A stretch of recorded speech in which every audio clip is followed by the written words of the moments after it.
to share with you 4 things that I've truly implemented into my life to be more confident and to help with conflict resolution.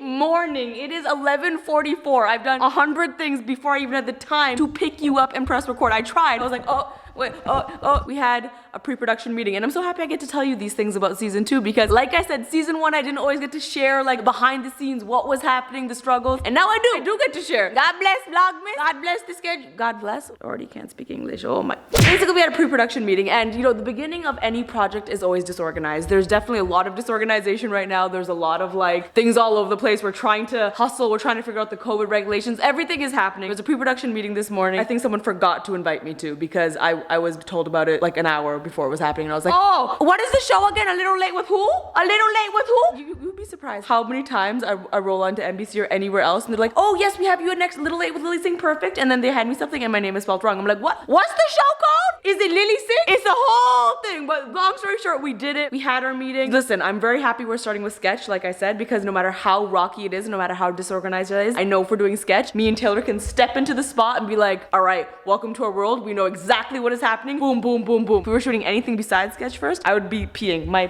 my piss would be on the ground right here. It would be there and I'd be like, I'm slipping on my piss because I'm slipping. In other news, I DM'd Fat Snacks. Oh, I asked for chocolate chip. You give me double chocolate over and over again. So I don't know if I told you this. I ordered the Fat Snacks again. Remember I told you in a previous vlog that they keep sending me the wrong flavor? I ordered them again. It sent me the wrong flavor again. So I DM'd Fat Snacks and I was like, I just wanted to let you guys know that Amazon must have a whole shipment of orders that just labeled wrong. It's the second time. Long story short, they're sending me the chocolate chip cookies. But you want to hear the real gag? I tried the double chocolate and it's actually delicious. It's actually delicious. So I was like, oh, joke's on me. Can I tell y'all one of the struggles of my life? And it's a first world struggle. It's not a struggle at all, actually. Is I feel like my brain is kind of divided into like things I need to do personally and things I need to do professionally. And so throughout the day, you'll see things like this. This is basically a basket of lights. Because 3 days ago, I was like, oh my God, these lights would look so cute. Let me put them up. And then I put it here. Then obviously I didn't do that because I got 16 phone calls being like, oh, season 2, email, YouTube, Vlogmas. Some things like I should do this. Maybe I should clean up those friggin' boxes that have been there for 10 years, you know? But then I can't because this side of my brain's like,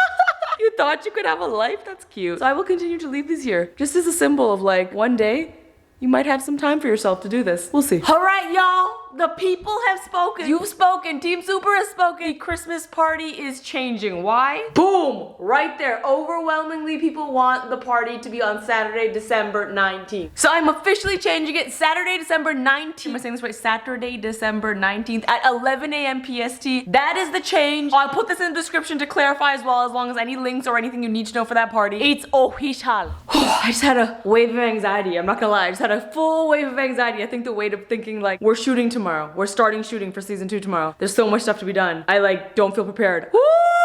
Anxiety right here. Anxiety right here. I'm gonna have to counteract this emotion somehow later on with like some sort of confidence talk. You know what it is? It's season 2. I made the mistake of going on Twitter for 2 seconds to talk about the Team Super Christmas party. And literally within 30 seconds of me being on Twitter, for me personally, I feel like Twitter is so entitled. And I know I complain about Twitter all the time and it clearly is my mistake to keep going up there. I literally went for 1 second. I said, I'm gonna go on, tweet about the Christmas party. And in those 30 seconds, I saw years of entitlement, not even directed to me. And I want to emphasize, Twitter doesn't bother me only because of what people say to me. I see people saying things to other people and it also annoys me because it's like so entitled. Everyone on Twitter is like, you should do this. You should say this. You have to apologize for this. You did this wrong. Everyone is so entitled, like everyone else is wrong, but they are perfect. And I'm not generalizing. I'm not saying you do this, but I'm saying the people on Twitter who make it horrible do this. They're so demanding of other people. They don't treat people like humans. And I'm just like, the entitlement reeks. It reeks. Why do you think you get to go on something and tell people what to do and tell them they should act in governance to how you feel? It's just like, people are humans, y'all. Twitter's the least human place. This is my Twitter rant for the day. But like that combined with me shooting tomorrow, I was just like, combined with the fact that I need to take a shower, I don't know if I have time, stanky, and just like Scarborough threw up, you know, it's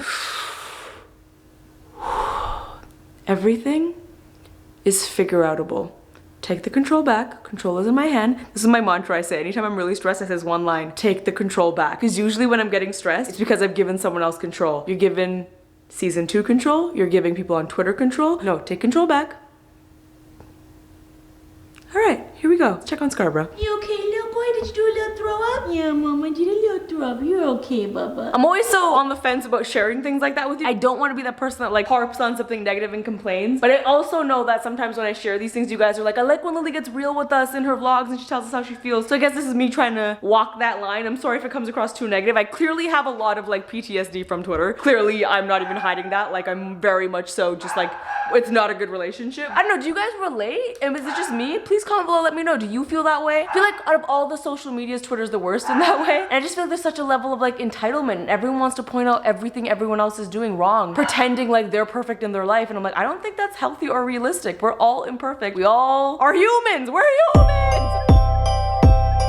So if you know anything about me, you know I do a lot of soul searching. I really am big on self-improvement, identifying my flaws, working on myself. I feel like I'm a big believer of the most important project you work on is yourself. So I know, oh my goddamn tripod. Okay, well, right in the middle of my motivation. God damn it, did my camera just break? Are you focusing on me? Can you focus on me? Are you able to focus on me? Oh, frick. I can tell you how many times these tripods break. Mic is off. Hello. Okay, let me. Worst possible timing. Nothing is easy. Okay, you know what? I had a backup tripod. You know why? Do something today your tomorrow self will thank you for. So, as I was saying, I can't believe those employees are still there. Self-improvement. Stop beating yourself up. I believe the biggest project you work on is yourself. So I really try to critique myself, to be honest with myself, to be self-aware and to improve, because real talk, my life is way too chaotic to not improve. I would have no choice or I would become extinct. Something I really struggled with was conflict resolution and being competent. And the second one might be shocking to you because I think generally people describe me as confident. You know, I perform in front of people, wear the power suits. I am confident, but sometimes behind the scenes do have very insecure moments, especially with business. So I would like to share with you 4 things that I've truly implemented into my life to be more confident and to help with conflict resolution. Y'all ready? Number 1, removing fluff words. I've previously had a very bad habit of making a sentence that could have been this long, a paragraph long. Because I used to believe like I need to add a lot of fluff words, you know? Unfortunately, I just a lot of things that were asking permission instead of just saying what I wanted to say. And me being the boss of so many people and also being the leader in so many scenarios, I have learned that I cannot always be asking the questions and I cannot be phrasing things as a question. I cannot be tiptoeing around things. I have to clearly say what I want to say. So I now, when I write emails, I write the email and then I read it one more time to make sure I've taken out words like just. I just wanted to. No, I want to. Instead of can we please, we should. Instead of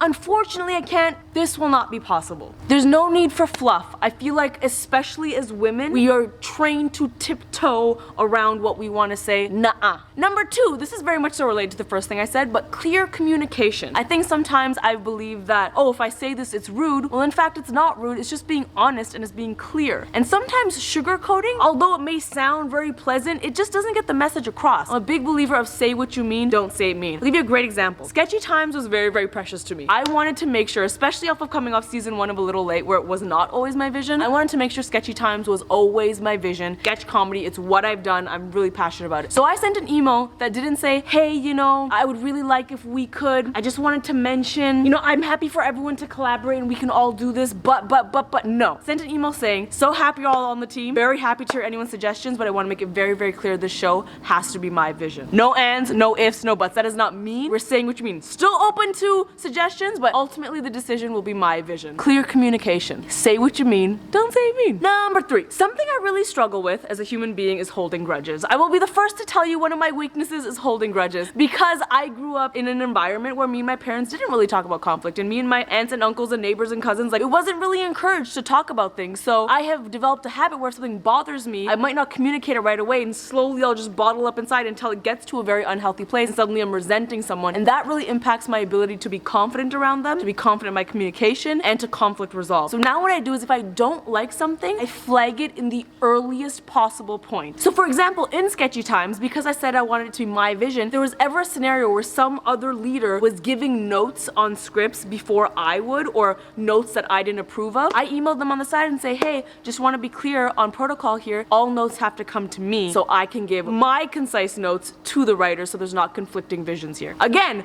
very clear communication, flag flagged the issue, the old me would have been like, hey, I'll just wait. Maybe they won't do it again. Maybe they won't do it again. Oh, they did it again. Okay, now I hate this person. Not fair. You gotta communicate. You gotta be clear. If something is an issue, you have to flag it. You have to implement a process that does work. I know I'm talking a lot about business stuff right now, but this applies across the board. If your friend does something and you're like, okay, you know what, like I'll let it slide, I'll let it slide. One of your friend doesn't hold the door for you, whatever, you let it slide. But if there's something fundamentally they've done that has really bothered you, it is in your best interest to say like, hey, I just wanna let you know that thing I didn't like. And you can end on a positive note of like, I would love to not happen again, and like, I'm sure I'm annoying in some ways too, but like, be clear about the thing that you didn't like, and that is okay. No one wants grudges, no one wants resentment. It also allows you to be more confident in doing that type of communication. Ever since I started sending those emails, now in settings when I'm near people, I feel very comfortable saying, I'm not gonna like that. Instead, we should do it like this. Again, I know it's a little different because I'm a little bit of the boss. Maybe you have a boss, or maybe you're in a different dynamic, but the fundamental principle is the same. Number 4. This is the most important one. I think this relates to everyone universally. To be confident, you have to decide who you are getting critique from and how you are determining your value. 2 things in my life that have always kind of shattered my confidence are 1, stats on social media, 2,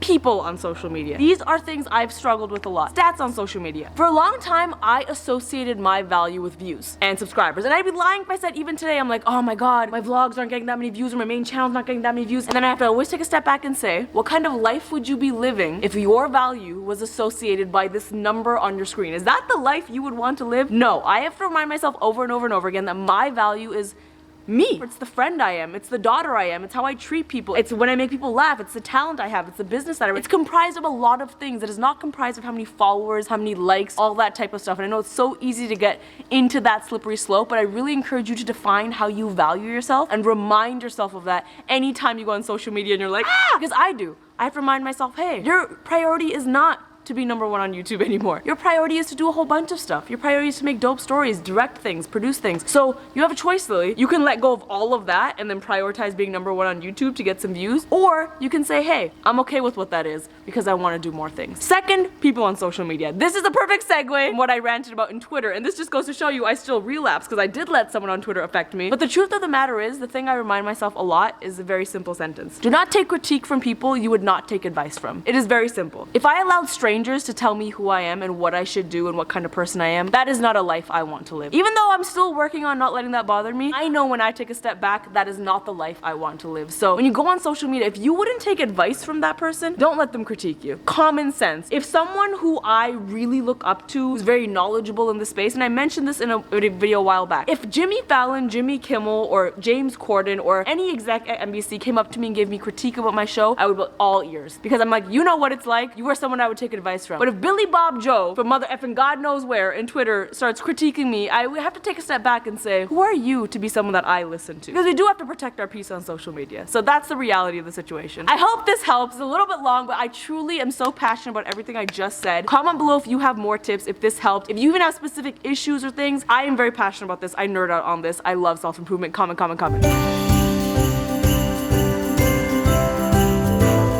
Alright, I'm headed late for my camera test. I'm late. I was frazzled. I was like, oh my god, I gotta go. There's so much stuff happening. And there's a delivery truck. A delivery truck blocking my driveway, so I can't leave. But the beautiful silver lining is that my dining chairs are getting delivered and they're freaking gorgeous. And I love them so much, but also I'm late. I'm very, very late. Sir, stop attacking delivery people. Stop that. Wow. Wow. The blue is amazing. Doesn't go with my Jolie K. Peacock picture, which is like a thing that we will have to put this on the personal list right next to the lights. All right, we're outside the house. I'd be lying if I said my stress level wasn't 12 out of 10. I want to be very honest and say it's 12 out of 10. I think some of it is normal pre-show jitters. I think some of it is that there's an extreme amount of things being handled last minute, all of which, humble brag, I flagged and was not listened to, but there's so much stuff. My texts are blowing up, my emails are blowing up. I literally had no time to eat lunch. I'm just not in a good place right now, but it's okay. This is what it takes to make a show. I know that. I think what I've gotten better at is understanding that this moment is stressful. It doesn't mean this show has to be stressful. It doesn't mean my life is stressful. This moment is stressful and it'll be fine. I will deal with the stressful moment. Tomorrow, I will improve and it'll be fine. So I don't know how much of the house I'm gonna show you. Figure it all out. Yo, we're gonna figure it all out. These are the parts people don't see. When people are always like, why isn't the show? You see this moment? Because of this moment.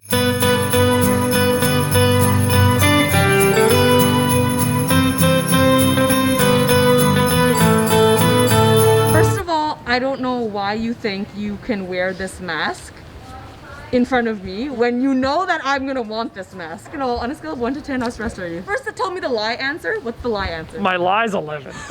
What's your real answer? It's off the charts. Okay, because 11 was on the chart, apparently. Apparently 11's on the chart of 1 to 10. Okay, but we're gonna do, I told him it's stressful, but we're gonna figure it out. Because you know why? Me and Taylor figure out everything. No pressure. I don't know if you can see the majority of my facial expressions right now, but they are worried. Oh, Singh! Oh, Singh! Please, look at the camera!